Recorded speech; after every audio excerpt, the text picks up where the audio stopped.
আসসালামু আলাইকুম। কেমন আছেন সবাই? আশা করি সবাই ভালো আছেন। আলহামদুলিল্লাহ আমরাও ভালো আছি।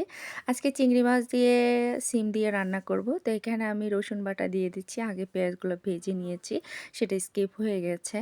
তো যাই হোক, কে কেমন আছেন অবশ্যই কমেন্ট করতে ভুলবেন না। সবাইকে নতুন বছরের শুভেচ্ছা।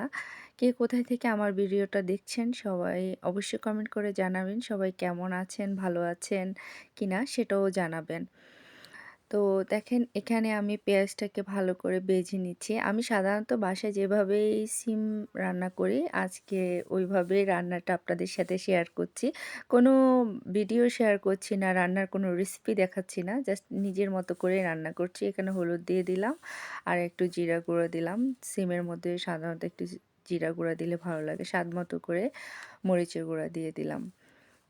তো যে যার মতো করে ঝালটা সবাই পছন্দ করে। আমি আমার মতো করে আমার বাসায় যেভাবে আমি আমার হাসব্যান্ড খাই ওভাবে রান্না করলাম।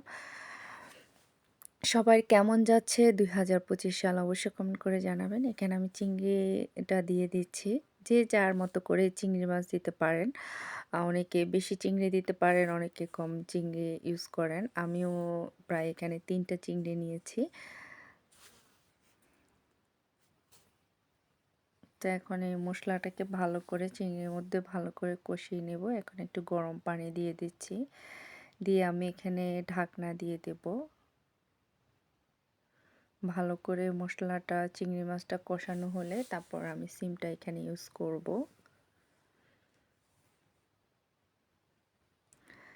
যারা আমার প্রতিনিয়ত ব্লগ ভিডিও দেখেন, যারা আমার ভিডিওগুলো দেখেন, সবাইকে বলবো অবশ্যই কমেন্ট করে জানাবেন। এই তো আমার চিংড়ি মাছগুলা থেকে তেলটা বের হয়ে আসছে। মশলাটাও কষানো হয়ে গেছে, চিংড়ি মাছটাও কষানো হয়ে গেছে। এখন আমি এখানে দিয়ে দিচ্ছি সিম। সিম দিয়ে আলু দিয়ে আমার আলুটা ভালো লাগে সিমের সাথে।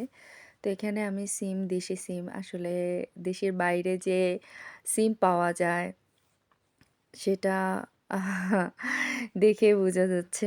আমি আবুধাবিতে আছি। আবুধাবিতে সিমগুলো আমার বাসায় অনেকবারই আনা হয়ে গেছে অলরেডি। দেশে খাওয়া হয়েছে কিনা জানি না। দেশে তো সবার আগেই আসে। বাট আমরা এখানে আসলে মরুভূমিতে থেকেও তারপরও দেশের খাবার খাচ্ছি।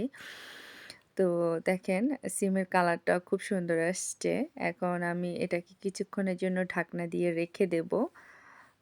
কিছুক্ষণ পরে এসে আমি দেখব এই যে আমার সিমটা ভালো করে কষানো হয়ে গেছে।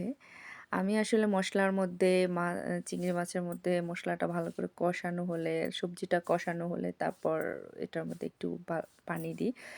এখানে আমি গরম পানি দিয়ে দিয়েছি। আসলে যারা আমার প্রতিনিয়ত ব্লগ ভিডিওগুলা দেখেন সবাইকে অসংখ্য ধন্যবাদ।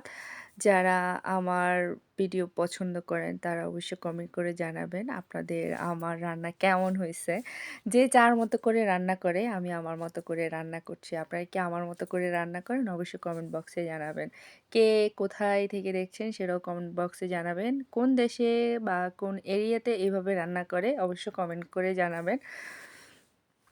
এখন আমি এখানে টমেটো দিয়ে দিলাম। এখানে আমি এখন ঢাকনা দিয়ে রেখে দেব। কিছুক্ষণ পরে এসে দেখব কিছু ধনেপাতা দিয়ে দেব। কিছুক্ষণ পরে এসে দেখব এই যে আমি ধনেপাতাও দিয়ে দিলাম। এই তো আমার তরকারি ফাইনাল লুক। সবাই ভালো থাকবেন, আমাদের জন্য দোয়া করবেন। আমরা আপনাদের জন্য দোয়া করি। অবশ্যই চ্যানেলটা সাবস্ক্রাইব করে নেক্সট ভিডিওর সাথে থাকবেন। সবাই ভালো থাকবেন। আল্লাহ হাফেজ। টাটা।